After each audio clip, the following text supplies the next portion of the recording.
বন্ধুরা, শুভ দুপুর। চলে এলাম আমার রান্না নিয়ে। এই দেখো, রাইস হবে।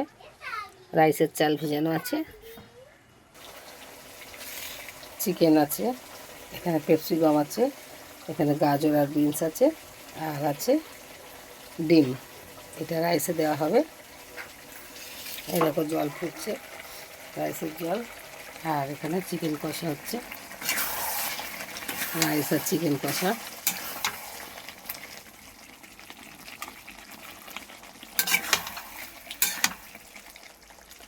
রাইস আর চিকেন কষা হচ্ছে। এই দেখো।